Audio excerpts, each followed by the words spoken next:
Hello and welcome students, Gyanjyoti coaching সেন্টারের পক্ষ থেকে তোমাদের সকলকে আরো একবার স্বাগত। প্রত্যেক দিনের মতোই কিন্তু আজকে আমি আবারও 3 মার্কসের কিছু কোয়েশ্চেন্স নিয়ে তোমাদের সামনে চলে এসেছি।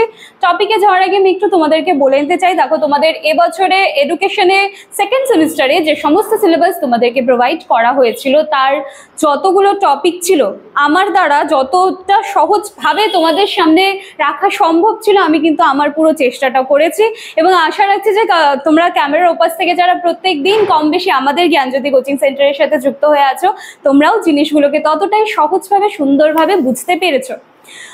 তোমরা যদি এই অবস্থায় বলতে মানে এই যে এক্সাম যখন দেখা যাচ্ছে যে তোমাদের একেবারে দোরগোড়ায়, এই অবস্থায় দাঁড়িয়ে যদি তোমরা আমাদের জ্ঞানজ্যোতি কোচিং সেন্টারের সাথে যুক্ত হতে চাও তাহলে এখনো কিন্তু তোমরা আমাদের সাথে যুক্ত হতে পারো এবং এই অবস্থায় দাঁড়িয়ে যত নোটস পত্র যা ছিল এছাড়া অনলাইন ক্লাসেসও আমাদের রয়েছে, সব রকম সুযোগ সুবিধা কিন্তু এখনো যুক্ত হলেও কিন্তু তোমরা পেয়ে যেতে পারছো এবং তার জন্য তোমাদেরকে কি করতে হবে, কর্নারে তোমরা দুটো নাম্বার দেখতে পাচ্ছ। এই নাম্বার দুটি কিন্তু আমাদের জ্ঞানজ্যোতি কোচিং সেন্টারের অফিসিয়াল হেল্পলাইন নাম্বার। এই দুটি নাম্বারের মধ্যে যে কোনো একটি নাম্বারে কল করবে, কল করে অনায়াসে তোমরা আমাদের সাথে যুক্ত হয়ে যেতে পারছো এবং তোমাদের যা প্রবলেমস আছে কোর্স ফি রিলেটেড সমস্তটাই কিন্তু এই নাম্বার দুটির মাধ্যমে তোমরা পেয়ে যাচ্ছ। কথা না বাড়িয়ে এবার আজকের টপিকে কিন্তু একেবারে চলে আসি। কালকে আমার আলোচনার বিষয় ছিল সামাজিকীকরণে পরিবার কি ভূমিকা রাখে। আজকে আমার আলোচনার বিষয় হচ্ছে সামাজিকীকরণে বিদ্যালয়ের ভূমিকা কি রয়েছে, মানে সোশ্যালাইজেশনে স্কুলের কি ভূমিকা রয়েছে। ঠিক আছে, সেই মতোই কিন্তু আজকে আমি 3 মার্কসের, এই সম্পূর্ণটাই কিন্তু 3 মার্কসের, হ্যাঁ 3 মার্কসের কিন্তু 3টা কোশ্চেন নিয়ে চলে এসেছে। প্রথম কোশ্চেন যেটা আছে সেটা হচ্ছে বিদ্যালয় সামাজিকীকরণে শিক্ষক কি ভূমিকা পালন করে। আচ্ছা দেখো, একটা বাচ্চা যখন পরিবারের মধ্যে থাকে, সে যখন শিক্ষা জগতে প্রবেশ করার আগের যে স্টেজটা তার থাকে সেই সময় কিন্তু সে পরিবার থেকে যাবতীয় যা শিক্ষা বলো সেটা কিন্তু সে গ্রহণ করে, কিন্তু এরপরে যখন পরিবারের গণ্ডিটা পেরিয়ে সে শিক্ষার জগতে প্রবেশ করছে তখন কিন্তু তার যে সর্বাঙ্গীন বিকাশ, তার মধ্যে মূল্যবোধ তৈরি করা, নৈতিকতা তৈরি করা, সুন্দর আচার আচরণ শৃঙ্খলা সমস্তটাই কিন্তু সে শিখতে পারে শিক্ষকের জন্য।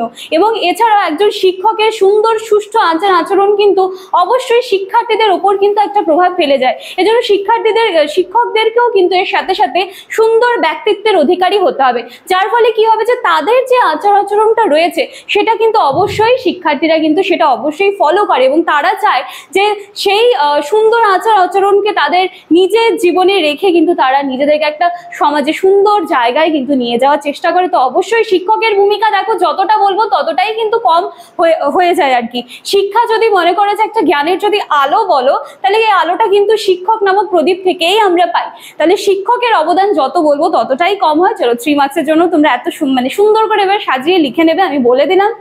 এরপরে চলো নাম্বার 2, বিদ্যালয়ে পাঠ্যক্রম সামাজিকীকরণ কিভাবে অবদান রাখে। দেখো যেরকম বিদ্যালয়ের ভূমিকা আছে, শিক্ষকদের ভূমিকা আছে, সাথে সাথে কিন্তু অবশ্যই পাঠ্যক্রমও নিজের একটা ভূমিকা রাখে।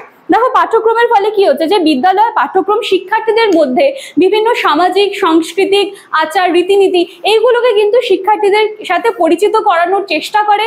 এর সাথে সাথে কি করে শিক্ষার্থীদের সামনে কিন্তু নানান ধরনের সমস্যা তুলে দেয় এবং শুধুমাত্র সমস্যা তুলে দেয় না, এর সাথে সাথে কিন্তু সেই পাঠ্যক্রম তাদেরকে সমাধানেরও একটা রাস্তা দিয়ে দেয়। তাহলে অবশ্যই পাঠ্যক্রমের একটা ভূমিকা থাকছে।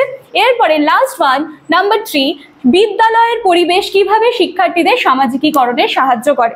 দেখো বিদ্যালয় কিভাবে সাহায্য করবে, একটা বাচ্চা যখন বিদ্যালয়ে ভর্তি হচ্ছে, সে যখন বিদ্যালয়ে আসছে সে কিন্তু মানে কি বলবো তার কমপ্লিট যে বিকাশটা পুরোটাই কিন্তু এই বিদ্যালয় থেকে কিন্তু তার শুরু হয়ে যায়। সে তার সহপাঠীদের সাথে কিভাবে আচার আচরণ করবে, তার থেকে বড় যারা রয়েছে শিক্ষক শিক্ষিকা, এছাড়া সে বাচ্চার মনে করে যারা সিনিয়র রয়েছে তাদের সাথে বড়দের সাথে কিভাবে মিথস্ক্রিয়া করবে সমস্তটাই কিন্তু এই বিদ্যালয়ে আসার পরে শেখা যায়।